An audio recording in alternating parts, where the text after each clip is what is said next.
Welcome to this journey through the whispering forest glade at dusk, a place where time seems to slow, and the boundary between day and night becomes a threshold of wonder. Over the next hours, we will walk together through the gentle transition from sunset to darkness, through the deep stillness of night, and into the breaking dawn. Along the way, we'll discover 100 fascinating facts about the trees that stand as silent witnesses, the twilight creatures that emerge in the gathering shadows, and the breezes that carry the forest's ancient secrets. Let this be a time of peace and restoration for you. Breathe deeply, settle into this moment, and allow the forest to share its timeless wisdom. The glade is waiting, and our journey begins now as the sun touches the horizon, and the first whispers of evening stir the leaves. As the sun begins its slow descent toward the horizon, the forest glade transforms. The light that once poured golden through the canopy now softens, filtering through layers of oak and maple leaves in honeyed streams. This is the threshold hour, when day hasn't quite surrendered to night, and the forest holds its breath in anticipation. The ancient oaks standing sentinel around the glade have witnessed thousands of these transitions. Their bark, deeply furrowed and rough to the touch, serves a purpose beyond mere protection. Each ridge and groove channels rainwater down to the roots, a natural irrigation system that has sustained these giants for centuries. The oldest among them may have stood here for 300 years or more, their roots intertwining beneath the forest floor in a network of silent communication. As dusk approaches, the temperature begins its gentle fall. You can feel it in the air, that subtle cooling that comes with twilight. The breeze that stirred the upper branches during the heat of afternoon now settles into something softer, more deliberate. These evening breezes move differently than their daytime cousins. They flow downslope as the air cools, creating gentle currents that sweep through the glade like invisible rivers, carrying with them the mingled scents of earth, leaves, and distant water. Listen closely, and you'll notice the soundscape shifting. The daytime chorus of songbirds gradually fades, replaced by different voices. This transition period, this liminal space between day and night, is when the forest belongs to creatures of the crepuscular hours, those adapted to thrive in twilight's gentle ambiguity. Among the first to emerge are the white-tailed deer. They step carefully from the deeper forest into the glade's clearing, their large ears rotating like radar dishes, capturing every whisper of sound. Their eyes, positioned on the sides of their heads, give them a remarkable field of vision spanning nearly 310 degrees. They can see almost completely around themselves without turning their heads, a crucial adaptation for detecting predators during these vulnerable feeding hours. The breeze carries more than scent and coolness. It transports seeds on tiny parachutes of silk, spores of mushrooms, invisible to the naked eye, and even pollen that has traveled from meadows miles away. A single gust through this glade might carry thousands of botanical hitchhikers, each one a potential new life waiting for the right place to land and take root. Above, in the canopy, the leaves themselves are beginning their nightly ritual. As darkness approaches, many tree species undergo a subtle change. Through a process called nyctinisty, certain trees adjust the position of their leaves in response to the changing light and temperature.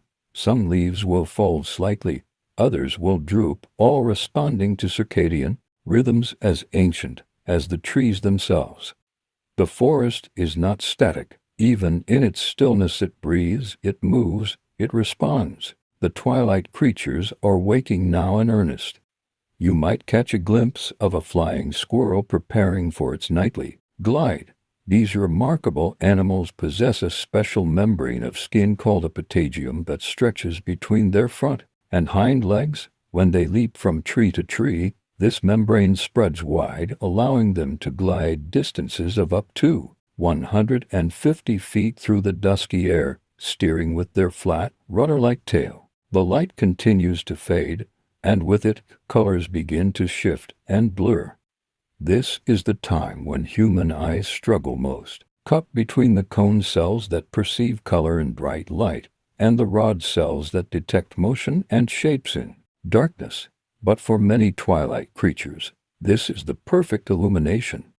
Alls are beginning to rotate their heads, scanning the glade with eyes so large that they cannot move in their sockets. Evolution traded mobility for light, gathering power, giving these hunters extraordinary vision in low light. As you stand quietly in the glade, you might notice the wind patterns shifting once more. Evening breezes in forested areas often create what meteorologists call drainage winds. As the air near the ground cools faster than the air above, it becomes denser and begins to flow downhill like water seeking the lowest point. This creates gentle, persistent currents that flow through the glade with remarkable consistency, night after night, season after season. The trees around you are not merely observers of this twilight drama, they are active participants. Even now, in the fading light, they continue their essential work. While photosynthesis slows and stops with the departure of the sun, trees continue to transpire, releasing water vapor through their leaves. A large oak can release up to 100 gallons of water into the atmosphere in a single day.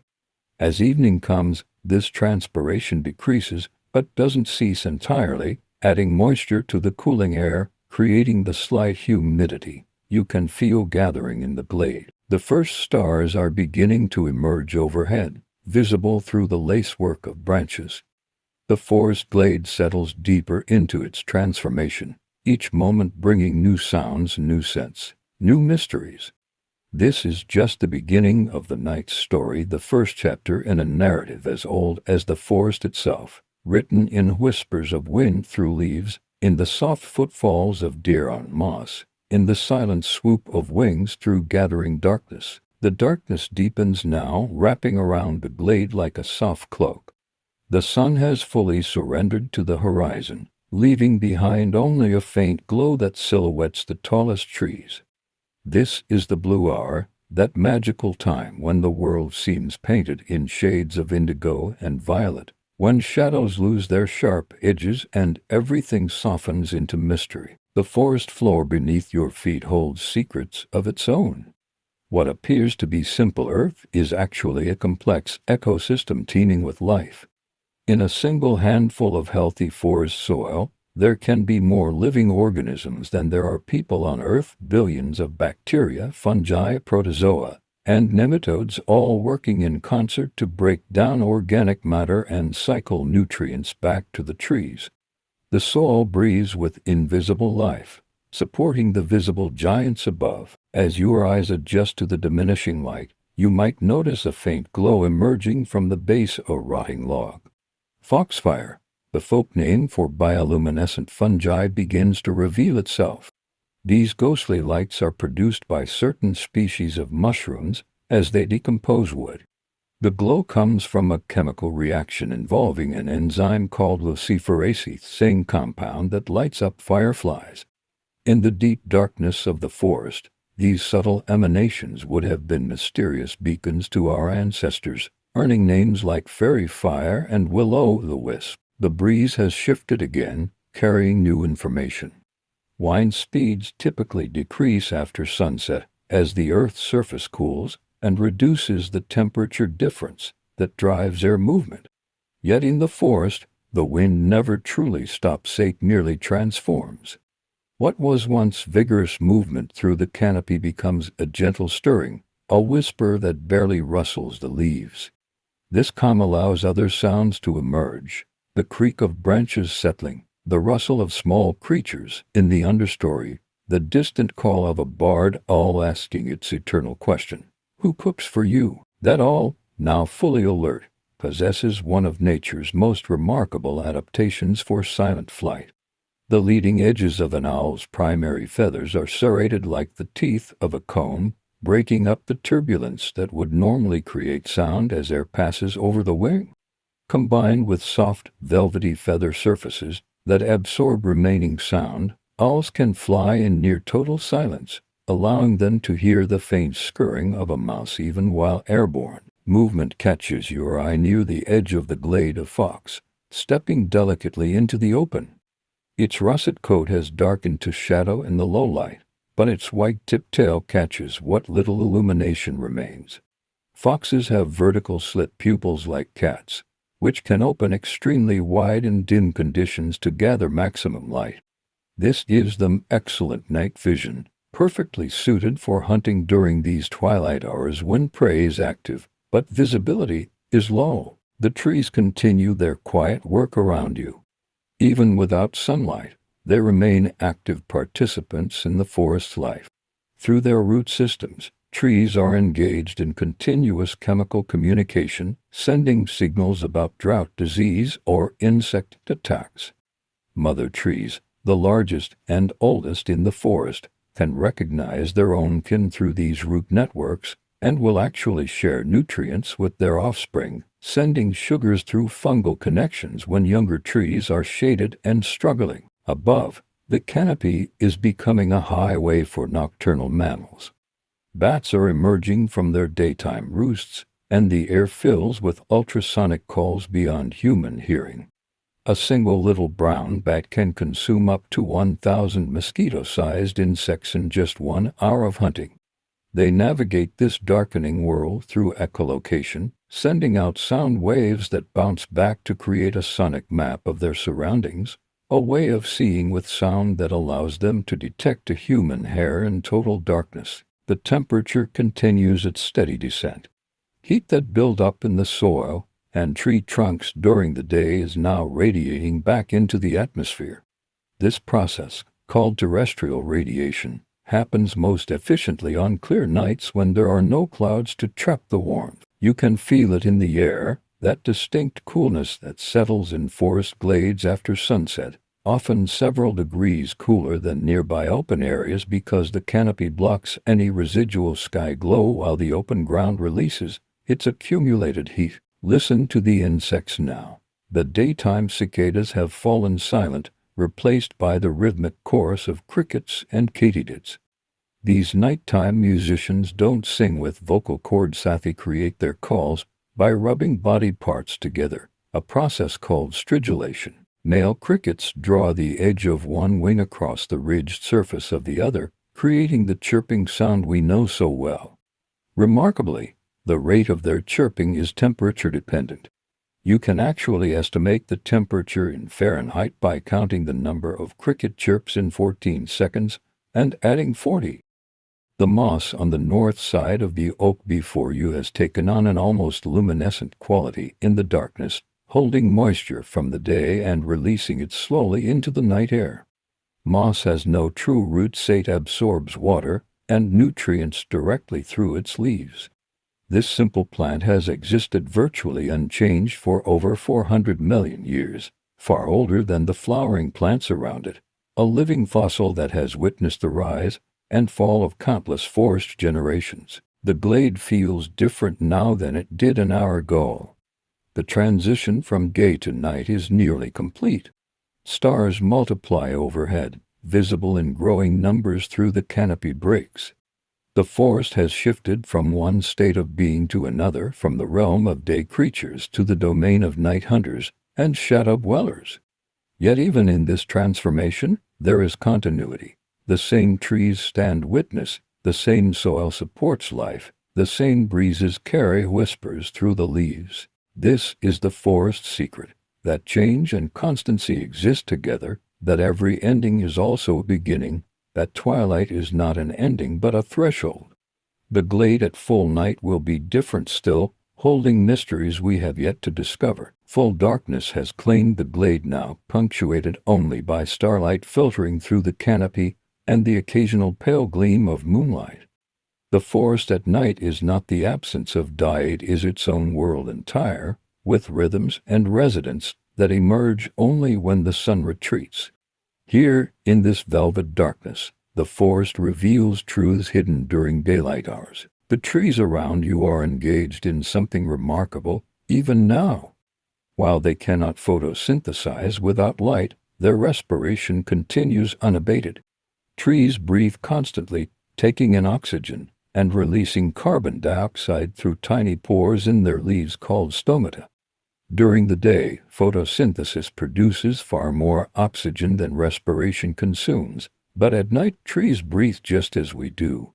The forest exhales into the darkness, a slow and steady breath that has continued for millennia. A movement in the upper branches draws your attention. A raccoon, making its way along a limb with surprising grace. Raccoons are blessed with extraordinarily sensitive front paws, containing more nerve endings than most mammals have in their entire bodies. They possess a specialized touch receptor called Pacinian corpuscles, densely packed in their hands, which allows them to identify objects without even seeing them. In water, this sensitivity increases even further, which is why raccoons often appear to wash their food. They're actually examining it through enhanced tactile sensation. The night breeze carries a different bouquet of scents now. As darkness settles, nocturnal flowers begin to open and release their fragrance.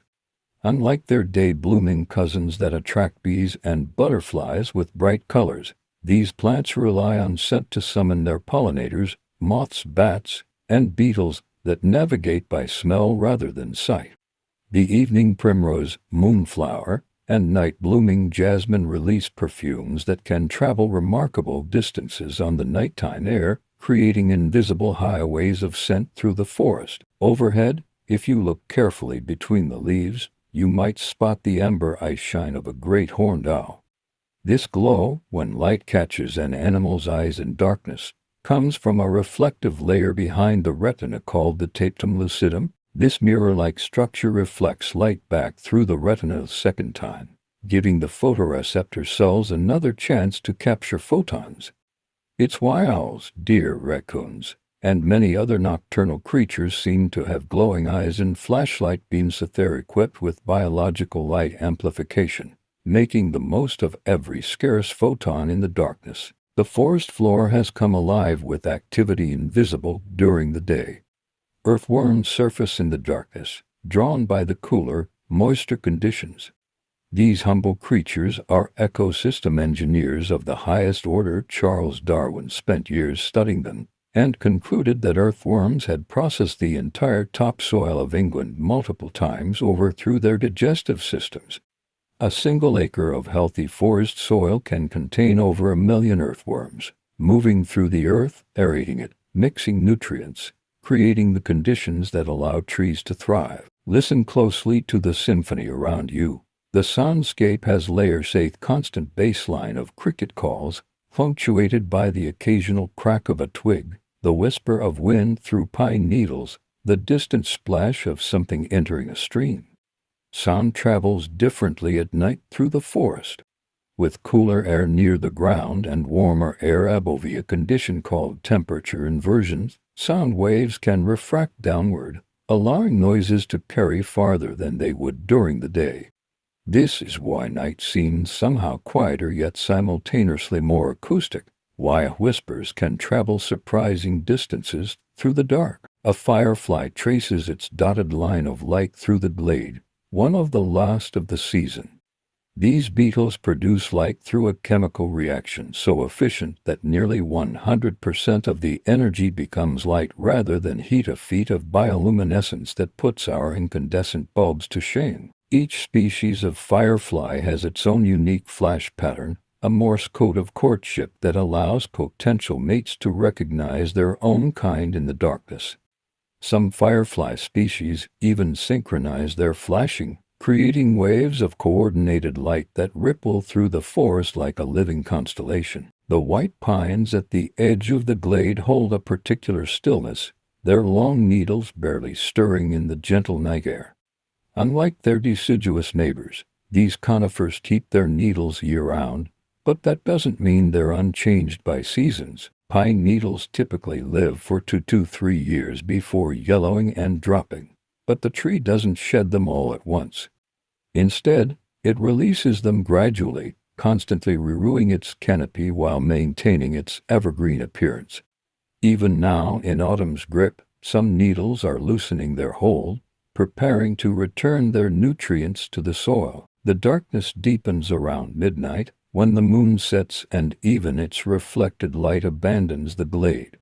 This is when creatures of the deepest night emerge, flying squirrels becoming more active, owls hunting at peak efficiency, and nocturnal insects reaching their courses crescendo.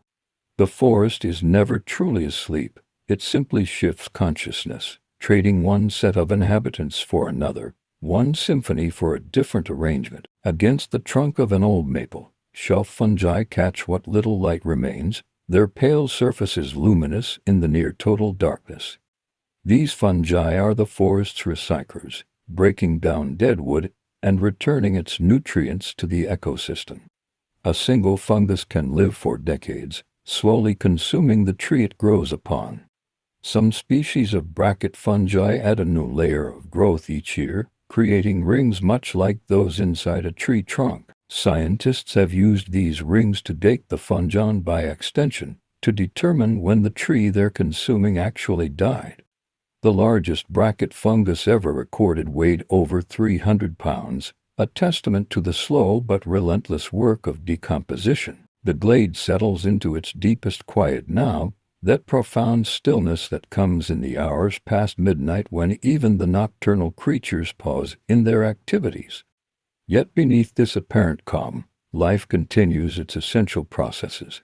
Trees exchange gases with the atmosphere, soil organisms process organic matter, fungi send chemical signals through their networks, and roots continue their patient work of drawing water and minerals from the earth. This is the forest's truth. It is never still, never silent, never sleeping, only waiting, breathing, living in ways both visible and invisible, in light and in darkness, in sound and in profound quiet. The deepest part of night has passed, though dawn is still hours away. This is the time when the forest seems to hold its breath, suspended between the activity of evening and the stirring that will come with approaching light. The air has reached its coolest point, settling close to the earth like an invisible lake, and dew begins to form on every surface, leaves, bark, spider webs, and fallen logs. This dew is more than simple condensation. When air cools to its dew point temperature at which it can no longer hold all its moisture, water vapor transforms into liquid droplets. In a forest, this process returns gallons of water to the ecosystem each night. Plants can actually absorb moisture directly through their leaves, a process called foliar uptake, allowing them to drink from the air itself. For some species, especially mosses and ferns, this nighttime dew can provide as much hydration as rainfall. A luna moth appears, drawn perhaps by some scent invisible and unknown to human senses. Its pale green wings, spanning nearly 5 inches, seem to glow with their own ethereal light against the darkness. These magnificent insects live for only about 1 week as adults, and during that entire time, they never eat. Luna moths emerge from their cocoons without functional mouthparts, living solely on energy stored from their caterpillar stage.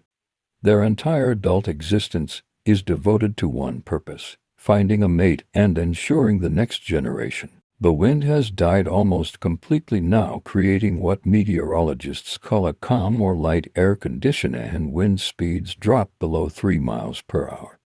In this stillness, you can hear sounds that would be masked by even the gentlest breeze: the trickle of water over stones in a distant creek, the soft wing beats of a bat passing overhead, the tick-tick-tick of a beetle navigating through leaf litter. The forest reveals its quietest secrets only in these profoundly still moments. Near your feet, something moves through the fallen leaves. A short-tailed shrew, one of the forest's most voracious predators despite being no larger than your thumb.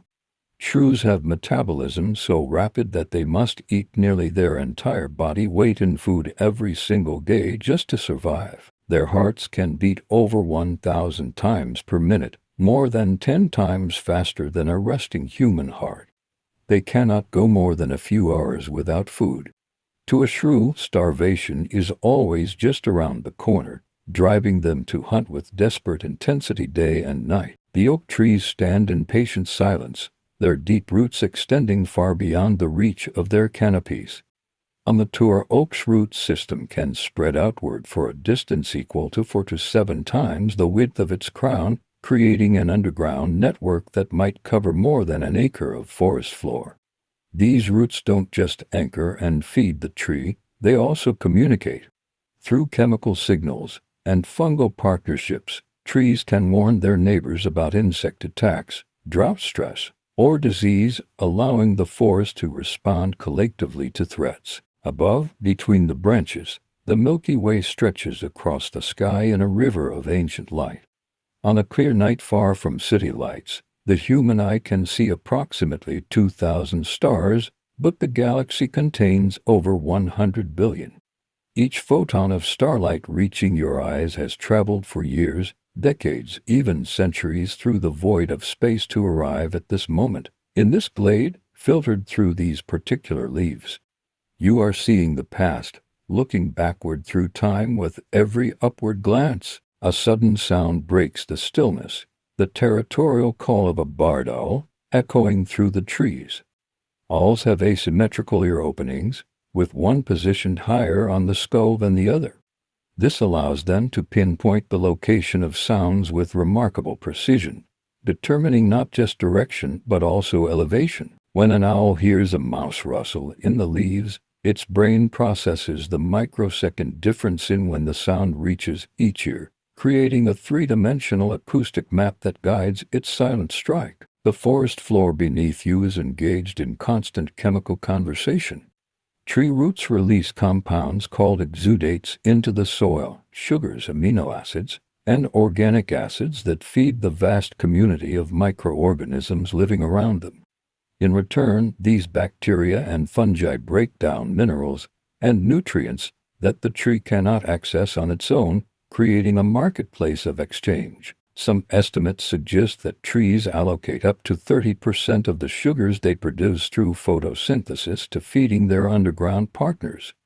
The forest is not a collection of individuals but a community, interconnected and interdependent. In the canopy, a barred owl shifts position, and you catch a glimpse of its distinctive facial disc. This arrangement of feathers isn't merely decorative, it functions like a satellite dish, channeling sound waves toward the owl's ears. The disc is slightly adjustable, allowing the owl to focus and direct its hearing with precision. Combined with their asymmetrical ears, this gives owls some of the most sophisticated sound location abilities in the animal kingdom, allowing them to hunt successfully in complete darkness. The temperature begins its subtle shift now, the first hint that the night is beginning its slow rotation toward morning. The air remains cool, but something has changed, perhaps a slight shift in the breeze, perhaps some quality of the darkness that suggests dawn is no longer impossibly distant. The nocturnal creatures sense it too. The peak of their activity has passed, and they begin to prepare for the transition, for the return of light. A white-tailed deer passes through the glade, stopping to browse on low vegetation. Deer are ruminants, possessing a specialized four-chambered stomach that allows them to extract nutrition from plant material that would be indigestible to most animals. They eat quickly when out in the open, swallowing vegetation with minimal chewing, then retreat to safer areas where they regurgitate and rechew their food. Eighth process we call chewing cut. This allows them to minimize time spent vulnerable while feeding, then process their meal at leisure in a more protected location. The stars are beginning to fade ever so slightly, not from clouds, but from the first preliminary lightening of the sky that comes well before true dawn. The forest stands in this liminal space, neither fully night nor approaching day, a moment of perfect balance. The glade has witnessed this transition countless times, thousands upon thousands of nights, each one unique yet fundamentally the same, part of a pattern as old as the forest itself. The forest enters its quietest hour now, that profound stillness that comes just before dawn when even the most determined nocturnal creatures begin to settle, and the day shift has not yet awakened. The darkness remains complete, yet there is an anticipation in the air, a sense of gathering change that has nothing to do with visible light and everything to do with the forest's deep rhythms. The trees around you are preparing for the coming day in ways invisible to the eye. Even before the first photon of sunlight touches their leaves, internal processes are beginning to shift. Trees operate on circadian rhythms just as animals do, with internal biological clocks that regulate their activities across the 24-hour cycle. Genes controlling photosynthesis begin to activate in preparation for dawn, proteins move into position, and cellular machinery prepares to harness the sun's energy. The tree knows morning is coming before the sky shows any sign of it. A porcupine waddles past unhurried and unconcerned, its quills catching faint starlight. These remarkable defensive structures are actually modified hairs, each one a hollow shaft filled with a spongy matrix that makes them surprisingly lightweight. A single porcupine carries approximately 30,000 quills across its body. Contrary to popular myth, porcupines cannot shoot their quills, but they don't need to. Quills detach easily upon contact, and each tip is covered with backward-facing barbs that cause the quill to work deeper into a predator's flesh with every movement.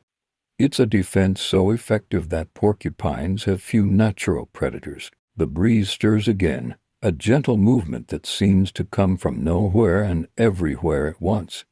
This is the beginning of the morning katabatic flow, as air that has pooled in valleys during the night's cooling begins to shift in anticipation of the sun's warming. Even before sunrise, the atmosphere is responding to the approaching change, redistributing itself in preparation for the thermal currents that will come with daylight. The forest breathes in these subtle movements, these whispers of transformation. Listen now to a sound you might have missed earlier, a high-pitched echolocation call, just at the edge of human hearing. A bat passes overhead, making one of its final hunting runs before retiring to its roost. Bats are the only mammals capable of true sustained flight, and their wings are marvels of engineering. The membrane stretched between their elongated finger bones is incredibly thin in some species, only a few cells thick, yet remarkably strong and elastic. This wing membrane contains millions of tiny muscle fibers that allow the bat to adjust its shape in flight with extraordinary precision, making bats some of the most agile flyers in the animal kingdom. Near the base of a maple tree, shelf mushrooms glow faintly, with residual bioluminescence. These fungi represent just the visible portion of a much larger organism. The mushrooms themselves are merely fruiting bodies, like apples on a tree, while the main body of the fungus exists as a vast network of thread-like filaments called mycelium spreading through the wood and soil. Some fungal networks can extend for miles, making them among the largest organisms on Earth. The largest known fungus, a honey mushroom in Oregon, covers over 2,000 acres and may be thousands of years old. The dew has reached its maximum now, coating every surface in a film of moisture that will remain until the sun's warmth causes it to evaporate. Each dewdrop acts as a tiny lens, and if you could see in sufficient light, you would find that every drop contains a miniature inverted image of the world around it. The total amount of dew deposited in a forest on a clear night can equal 1/10 of an inch of rainfall, a significant contribution to the forest's water budget, especially during dry periods. A great horned owl settles onto its daytime perch, its hunting finished for the night. These apex predators have a grip strength in their talons of approximately 400 pounds per square inch, strong enough to crush the spine of prey much larger than themselves. Their feet are zygodactyl, meaning to toes point forward and to point backward, giving them a powerful, balanced grip that can hold struggling prey while the owl delivers a killing bite. Even in the darkness, even now as it rests, the owl remains a perfectly engineered hunting machine. The forest floor is a library of information written in scent. Animals passing through the glade leave chemical signatures, pheromones, scent markings, and trace compounds from their footsteps. A fox that passed through hours ago has left a message readable by other foxes, coyotes, and countless other creatures with noses more sophisticated than ours. Mammals have a special scent processing organ called the vomer nasal organ, or Jacobson's organ, located in the roof of the mouth. This allows them to analyze chemical signals with far greater sensitivity than ordinary smell, detecting pheromones and other compounds that convey detailed information about the individual who left them. The wind shifts direction slightly, a sure sign that dawn is approaching. As the sun rises on the eastern horizon, it heats the air there first, creating a pressure gradient that draws air from the cooler west.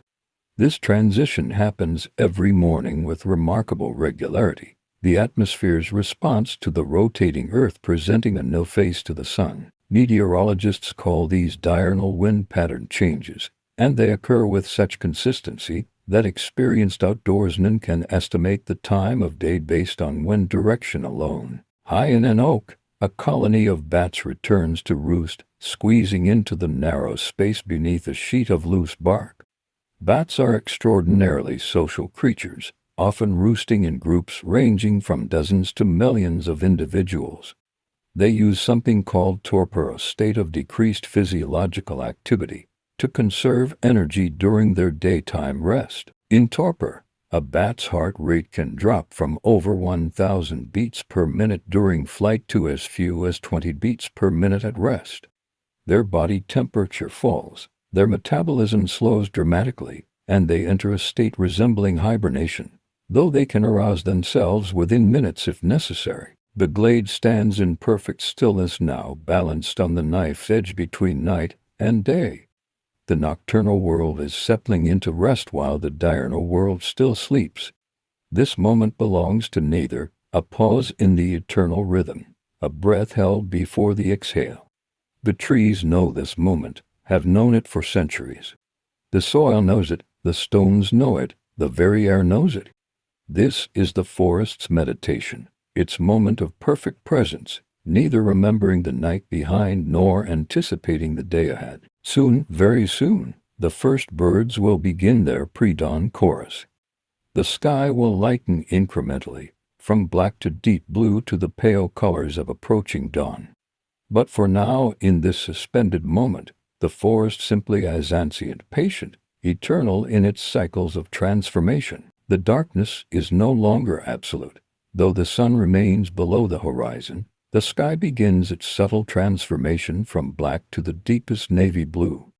This is astronomical twilight, when the sun is between 12 and 18 degrees below the horizon, and the first scattered photons of sunlight begin to reach the upper atmosphere.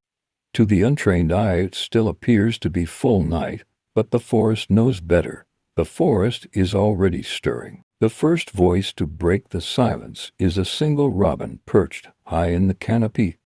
Its morning song rings clear and pure through the glade, a declaration that the night has passed and day is returning. This pre-dawn singing serves multiple purposes. It announces territory, tracks mates, and demonstrates the bird's health and vigor. Singing is energetically expensive, requiring significant calories, and exposing the bird to predators. A robin that can sing vigorously at dawn is advertising that it had enough food the previous day and has survived another night, a signal of genetic fitness that potential mates evaluate carefully. Within minutes, other birds join the chorus.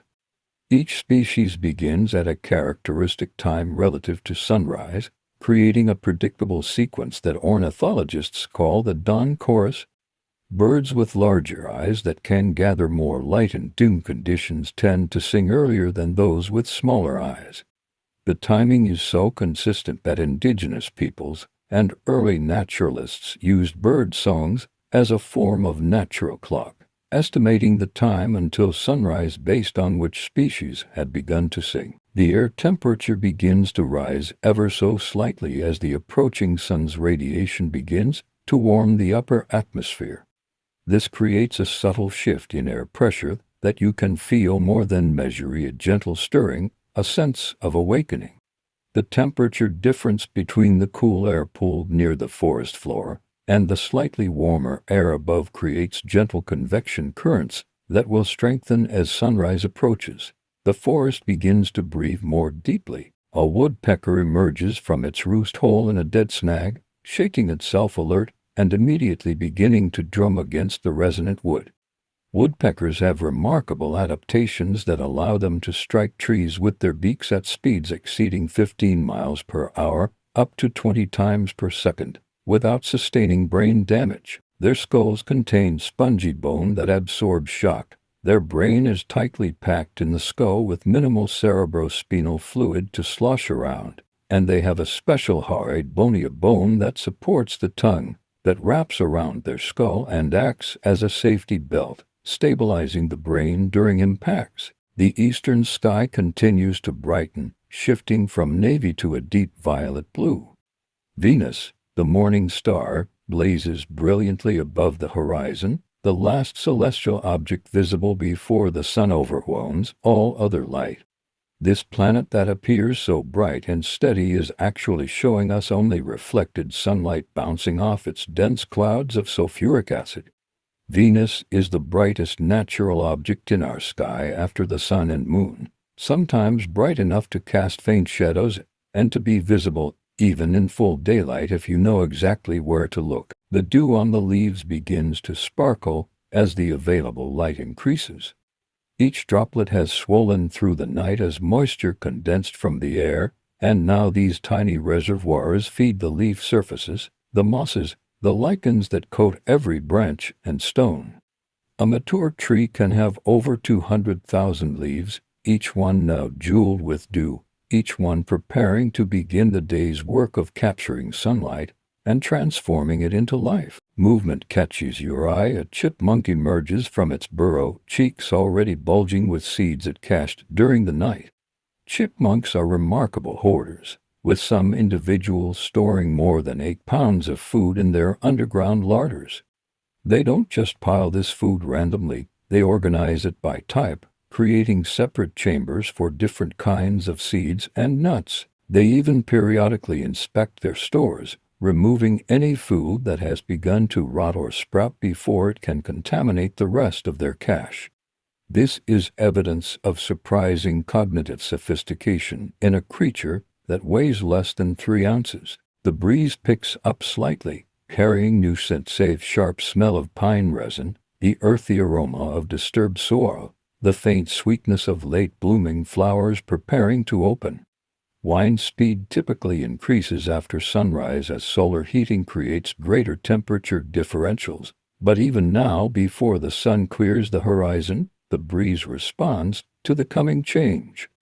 Air that was stagnant during the night's coldest hours begins to circulate, mixing layers, distributing moisture and scent and warmth. A gray squirrel appears, leaping from branch to branch with breathtaking agility. Squirrels can rotate their hind ankles 180 degrees, allowing their back feet to point backward. This gives them the ability to descend trees head first, gripping with their rear claws while their front paws are free to reach for the next hold. Combined with a tail that acts as a counterbalance and rudder during leaps, this makes squirrels extraordinarily capable aerial acrobats, able to jump distances of up to 10 times their body length. The sky continues its inexorable lightning, each moment bringing new detail into visibility. The silhouettes of trees sharpen against the brightening sky. Individual branches become distinct where moments ago there was only darkness. This is nautical twilight now, with the sun between 6 and 12 degrees below the horizon, bright enough that the horizon is clearly visible and navigation by stars becomes difficult. The forest is crossing the threshold from night to day, from the realm of owls and bats to the domain of songbirds and butterflies. A white-breasted nuthatch spirals down a tree trunk head first, probing the bark for insects with its sharp beak. Nuthatches possess uniquely strong legs and feet that allow them to move vertically on trees in any direction, up, down, or sideways with equal ease. This head-first descent gives them a different perspective than woodpeckers climbing upward, allowing them to find insects and larvae hiding in crevices that upward-moving birds might miss. Their name comes from their habit of wedging nuts into bark crevices and then hatching them open with strikes from their beak. The forest stands poised now on the very edge of transformation. Night has not quite released its hold, but day is pressing close, inevitable, and irresistible. The glade exists in both worlds simultaneously, still holding shadows while embracing the first gentle fingers of approaching light.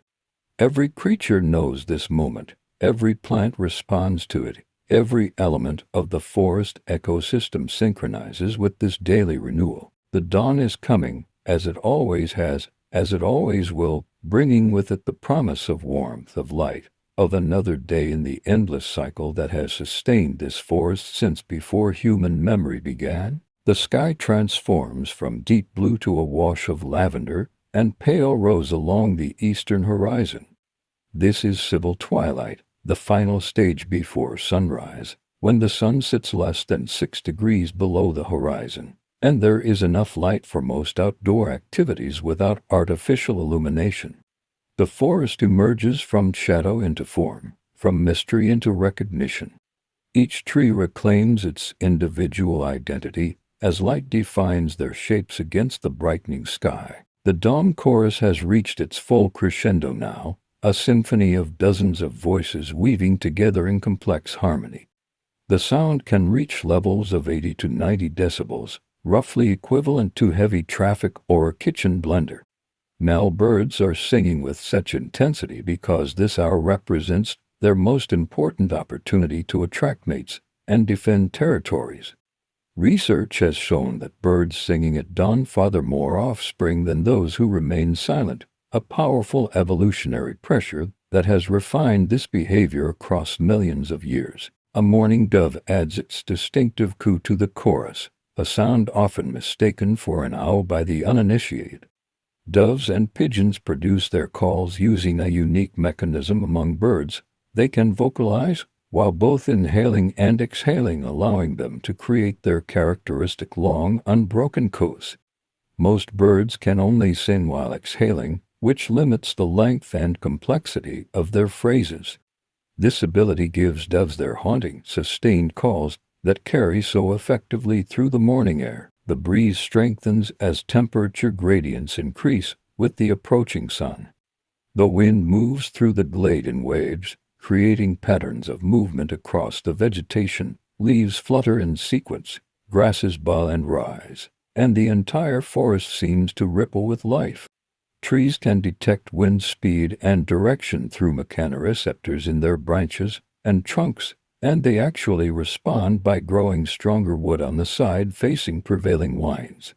This process, called thigmomorphogenesis, means that a tree's very structure is sculpted by the wind patterns it experiences throughout its life. A cottontail rabbit hops into view, pausing frequently to test the air with its sensitive nose.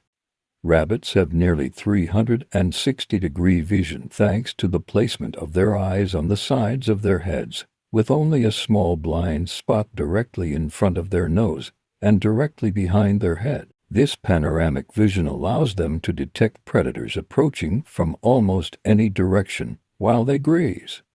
Their large ears can rotate independently, funneling sounds from different directions simultaneously, creating a comprehensive awareness of their surroundings that makes them extraordinarily difficult to approach undetected. The first direct rays of sunlight glance through gaps in the canopy, long golden beams made visible by moisture and particles in the air.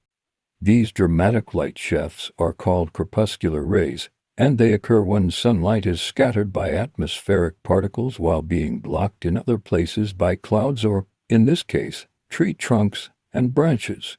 The rays appear to diverge from the sun due to perspective, much like parallel railroad tracks appear to converge in the distance.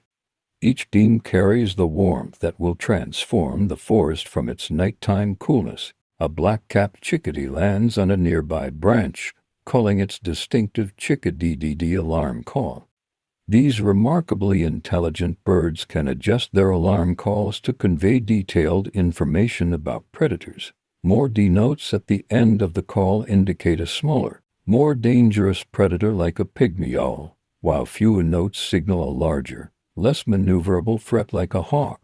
Even more remarkably, chickadees have been shown to understand the alarm calls of other species and respond appropriately, demonstrating cross-species communication that reveals sophisticated cognitive abilities. The eastern horizon blazes now with bands of orange, gold, and brilliant crimson. These vivid colors occur because sunlight at this low angle must travel through more atmosphere than when the sun is overhead, up to 40 times more air molecules, water vapor, and particles. Blue light, with its shorter wavelength, scatters away before reaching your eyes, while the longer wavelengths of red, orange, and yellow penetrate through. The intensity of these colors depends on atmospheric conditions. The most spectacular sunrises often follow days of high humidity or light air pollution, which provide additional particles for light to scatter from. A red squirrel chatters aggressively from its territory in a stand of white pines, declaring ownership to any potential intruders.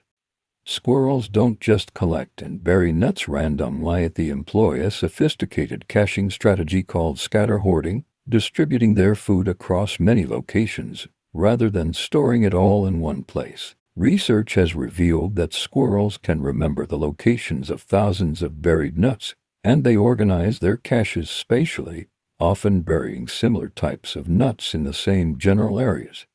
They even engage in deceptive caching, pretending to bury nuts while being watched by rivals, then actually burying the food elsewhere when unobserved. The temperature rises perceptibly now, increasing by several degrees within just minutes as the sun's radiant energy begins to warm the forest. The dew on the leaves starts to evaporate, releasing moisture back into the air in a process that will continue throughout the morning. This evaporation requires energy. Specifically, it absorbs heat from the surrounding environment, which is why the forest feels cooler when dew is evaporating than you might expect given the strengthening sunlight. The forest is using solar energy to recycle water, preparing for another day of photosynthesis and growth. A Carolina wren, tiny but extraordinarily loud for its size, belts out its rolling song from deep within a tangle of vegetation. Wrens are among the loudest birds relative to their body size, with some species producing calls that exceed 100 decibels when measured close to the source, louder than a chainsaw. This impressive volume comes from specialized vocal muscles and air sacs that allow them to project their songs across remarkable distances. A wren weighing less than an ounce can make itself heard a quarter-mile away through dense forest, and then, in a moment that seems both sudden and inevitable, the sun's upper edge breaks free of the horizon. The forest blazes with light, every leaf ignited with golden fire, every dewdrop transformed into a prism scattering rainbows, every spider web revealed as a jeweled masterpiece. The long transition from dusk through night to dawn completes its cycle. Day has returned, as it always does, bringing warmth and light and the promise of growth to the patient, eternal forest. The glade at dusk has become the glade at dawn, the same place transformed utterly by the turning of the earth, by the interplay of light and shadow, by the ancient rhythms that govern all living things. The forest has completed another full rotation through its daily cycle, and already it is preparing for the journey back, through the heat of midday, the long afternoon, and eventually, inevitably, to another dusk, another gathering of twilight, another descent into the whispering darkness. The sun climbs steadily now, its light strengthening with each passing minute, transforming the forest from the muted tones of early dawn into the full spectrum of day. Shadows that stretched long and dramatic across the forest floor begin to shorten, pulling back toward the bases of the trees that cast them. The glade awakens fully, shaking off the last vestiges of night like a sleeper emerging from deep dreams. The photosynthesis that paused at sunset resumes with remarkable speed. Within minutes of the first sunlight touching the leaves, chloroplasts, the tiny organelles within plant cells that capture light energy, orient themselves perpendicular to the light source to maximize absorption. A single leaf can contain between 400,000 and 1 million chloroplasts, each one a microscopic solar panel transforming light into chemical energy. The forest becomes a vast energy harvesting machine, capturing sunlight that traveled 93 million miles in just over 8 minutes to reach these particular leaves in this particular glade. A blue jay arrives with a raucous cry, its brilliant plumage catching the morning light. Interestingly, blue jays aren't actually blue. Their feathers contain no blue pigment at all. Instead, the blue color comes from the microscopic structure of the feathers themselves. Tiny air pockets in the barbs of each feather scatter light in a way that predominantly reflects blue wavelengths while absorbing others, a phenomenon called structural coloration. If you were to crush a blue jay's feather, destroying these microscopic structures, it would appear brown or gray, its blue color vanishing entirely. The morning breeze flows more consistently now, no longer the tentative stirrings of pre-dawn but a steady current moving through the forest. As the sun heats the ground and vegetation, warm air rises in thermal columns, drawing cooler air in from the surrounding areas. This creates local circulation patterns that can extend for miles. On a larger scale, these same principles drive the global atmospheric circulation that creates our weather patterns, but here in the glade, you can feel the process in its most intimate and immediate form, the gentle, warming wind that flows across your skin. A eastern gray squirrel pauses in its foraging to groom itself meticulously, running its paws through its fur with practiced efficiency.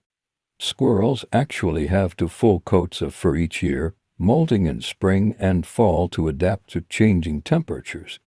Their winter coat can be twice as dense as their summer coat, with up to 20 hairs growing from a single follicle. This extraordinary insulation allows them to remain active throughout winter in even the harshest climates, maintaining their constant search for food while other mammals retreat into hibernation. Sunlight illuminates the bark of the old oak, revealing its complex texture and striking detail.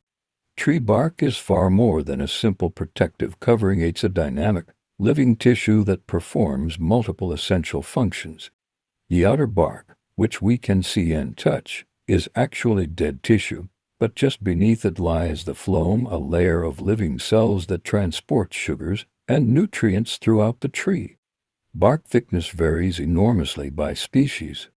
Some trees have bark just a few millimeters thick, while coast redwoods can develop bark up to 12 inches thick, providing exceptional protection against fire, insects, and disease. A monarch butterfly drifts through the glade, its orange and black wings brilliant against the green foliage. These remarkable insects undergo one of nature's most extraordinary transformations during metamorphosis in the chrysalis. The caterpillar essentially dissolves into a protein-rich soup before reorganizing into an entirely different form. Yet somehow, despite this complete cellular reorganization, adult butterflies retain memories from their caterpillar stage. Scientists have demonstrated that caterpillars trained to avoid certain scents will still avoid those same scents after metamorphosis, suggesting that some neural structures survive the transformation intact. The temperature continues its steady climb, and with it comes increased activity throughout the forest. Ants march in determined columns across the forest floor, following chemical trails laid down by scouts who found food sources. A single ant colony can contain over 500,000 individuals, all descended from a single queen, creating a superorganism that functions with remarkable coordination. Ants communicate through pheromones, chemical signals that can convey complex information about food location, danger, and colony needs. Some species use over 20 different pheromones, creating a chemical language of surprising sophistication. High in the canopy, leaves are already at work.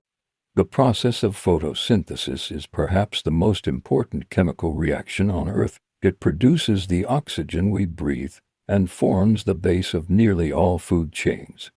During photosynthesis, plants use light energy to convert carbon dioxide and water into glucose and oxygen. A single large tree can produce enough oxygen in 1 year to support 2 people for that entire period.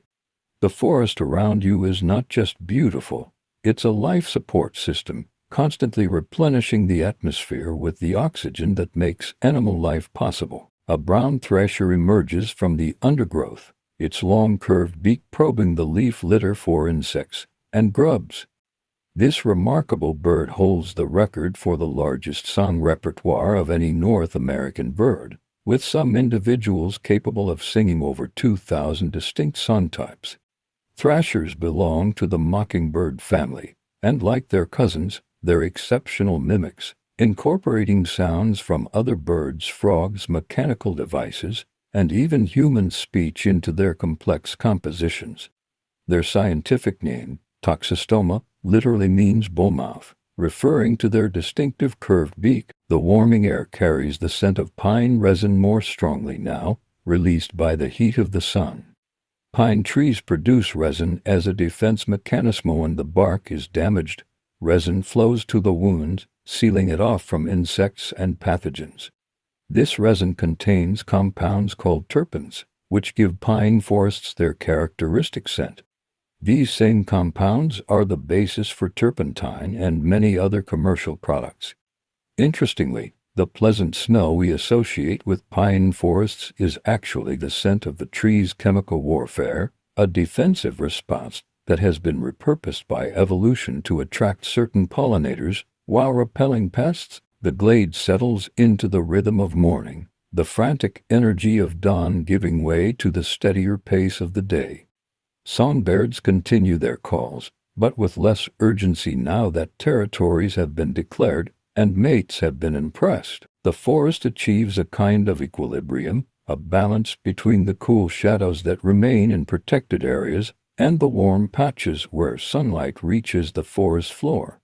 This is the forest in its productive phase, when photosynthesis runs at maximum efficiency, when animals feed and store energy, when life in all its forms pursues the imperative to grow, to reproduce, to continue. The cycle that began at dusk yesterday has completed its revolution and begun again.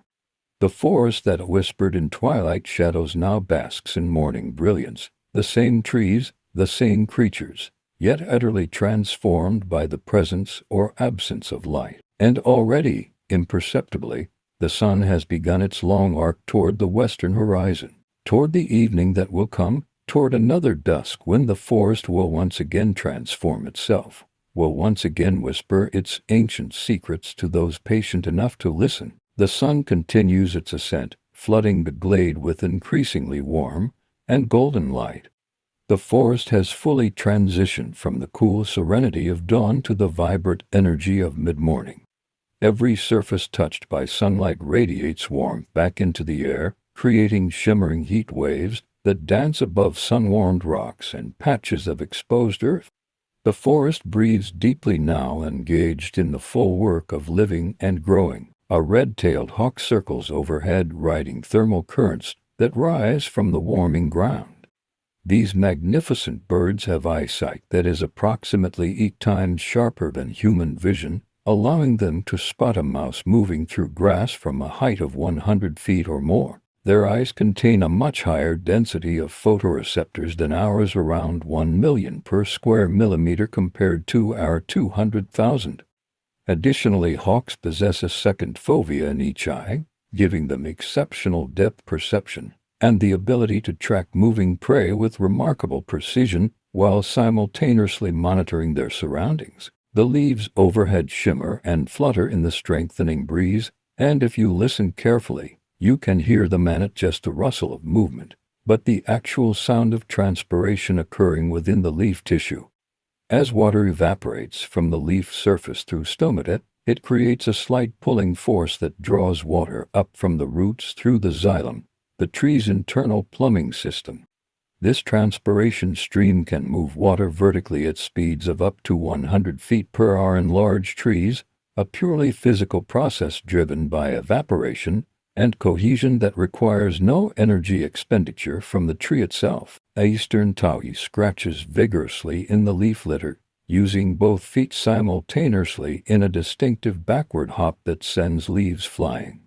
This energetic foraging technique reveals insects, seeds, and other food items hidden beneath the forest floor's surface layer. Towhees and many other ground-feeding birds have evolved stronger leg muscles than their tree-dwelling relatives, with some species able to move objects several times their own body weight.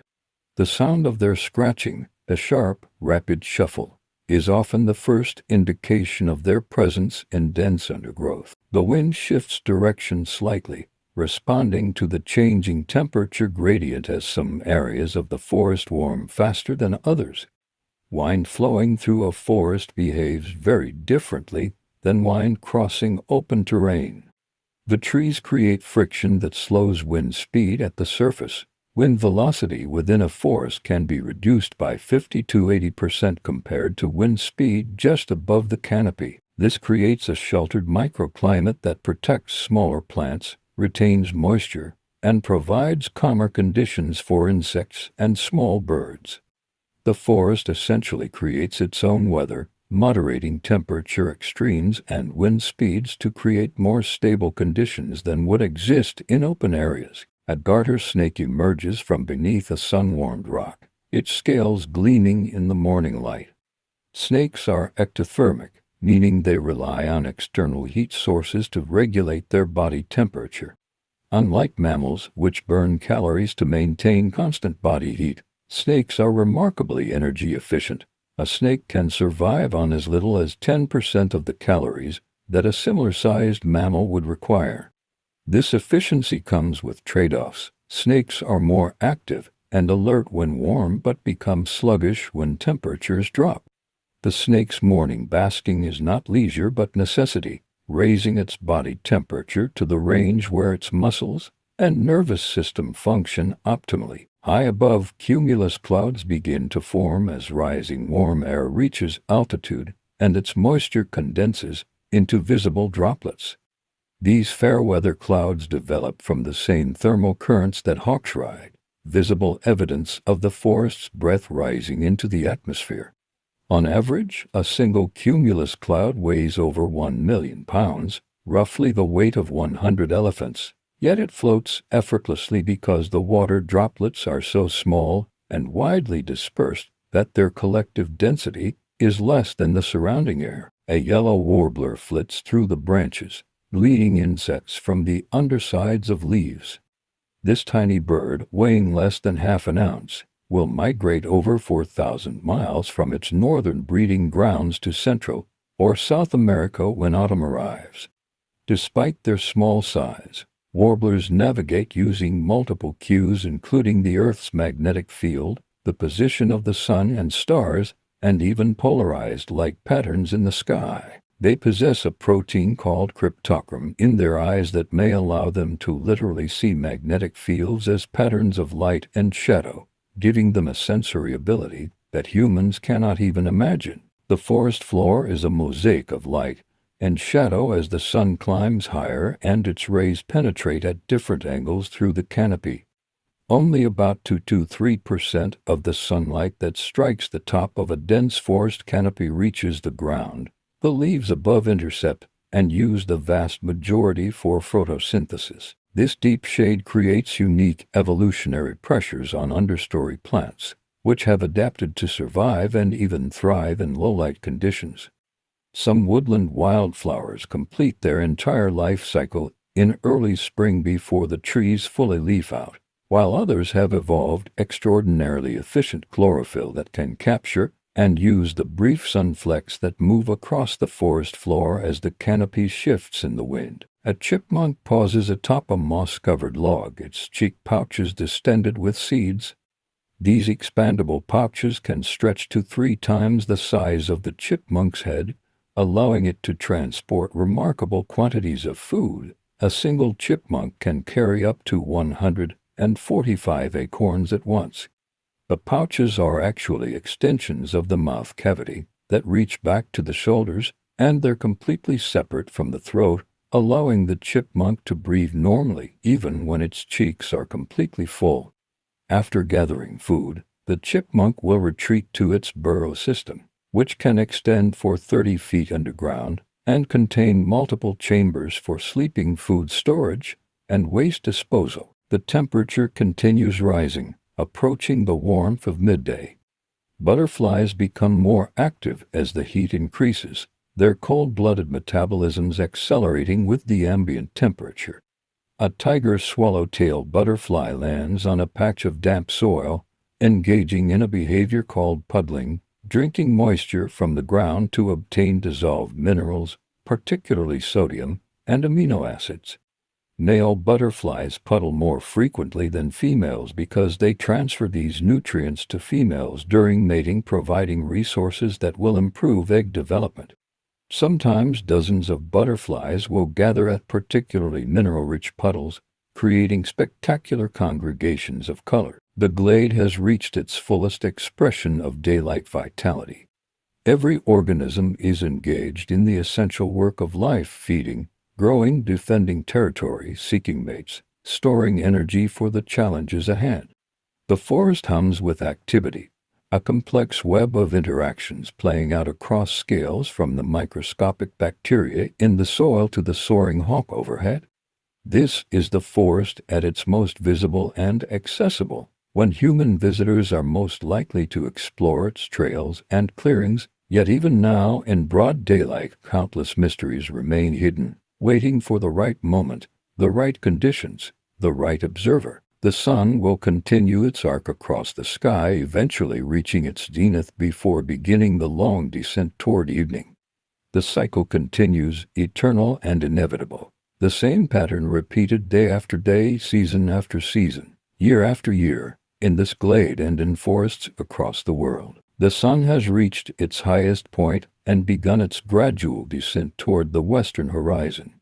The quality of light begins to shift almost imperceptibly, the harsh brightness of noon softening into the warmer, more golden tones of afternoon.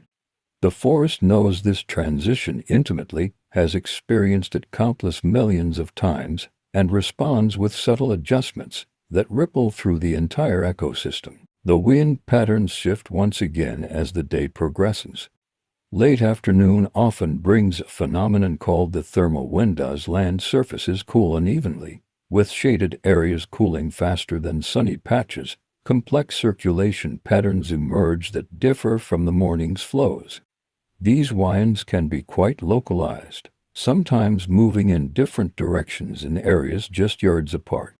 Meteorologists have documented that wind direction can shift by as much as 180 degrees between morning and evening in forested areas, creating what amounts to the forest's own breathing rhythm, inhaling in the morning, exhaling in the evening. A pileated woodpecker hammers against a dead tree with stunning force, excavating rectangular holes in search of carpenter ants.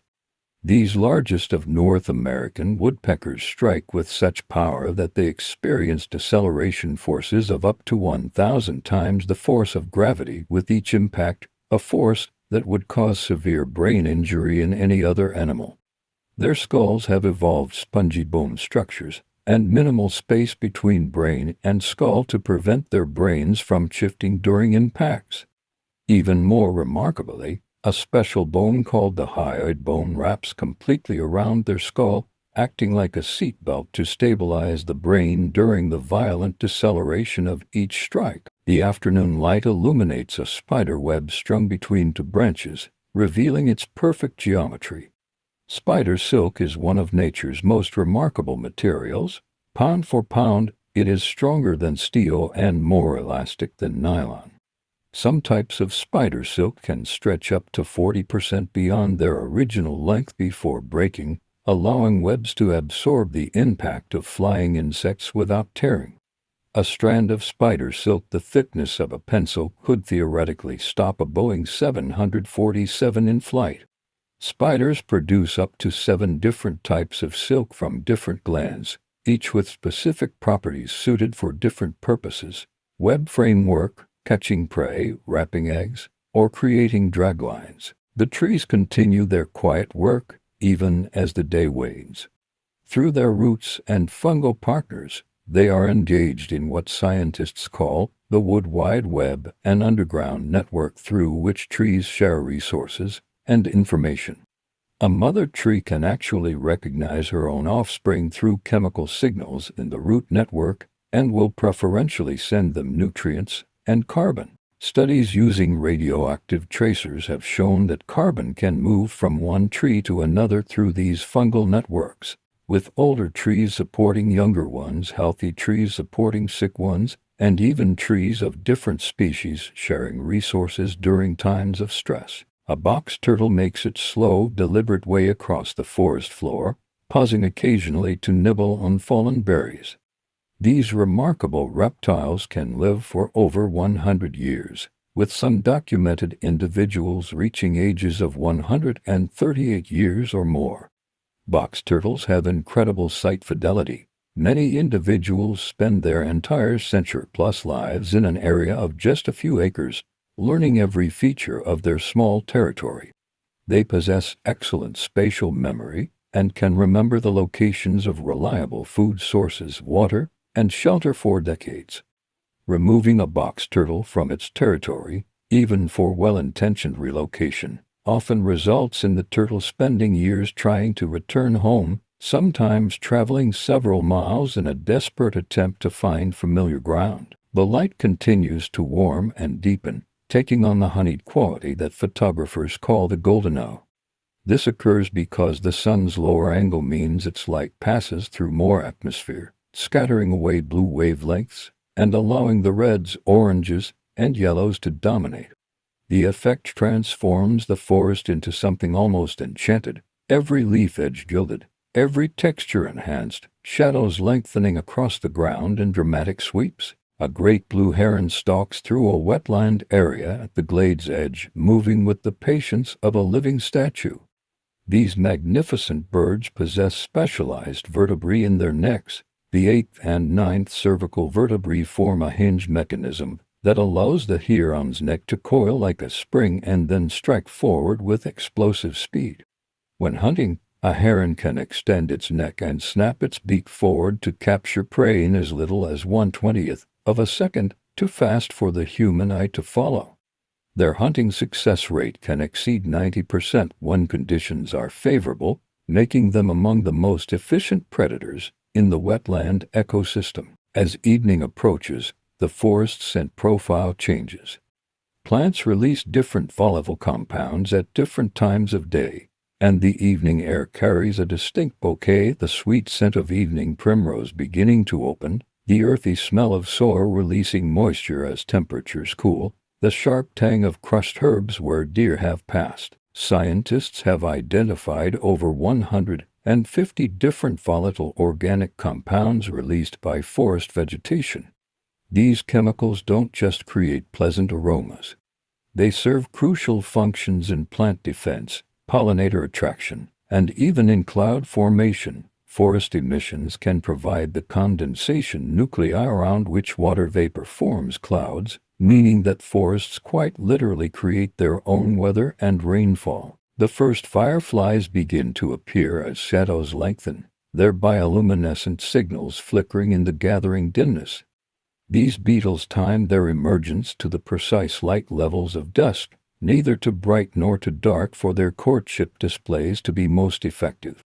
Different species of fireflies flash at different heights above the ground, some at ankle level, others in the understory, still others high in the canopy, partitioning the airspace to reduce competition and ensure that their signals reach the intended recipients.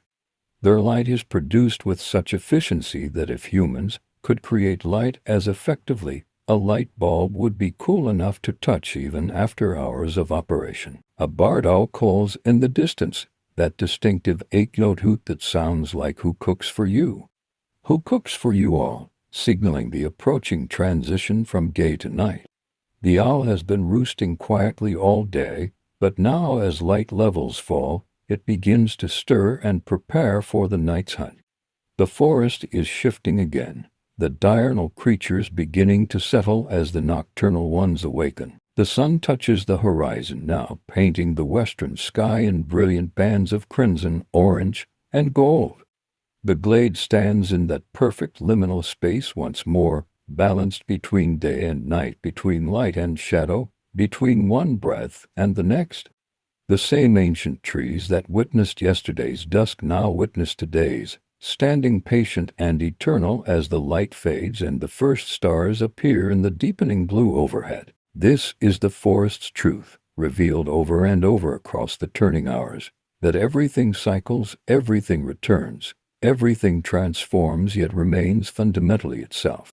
The whispering glade at dusk is the same as the whispering glade at dawn, yet utterly different.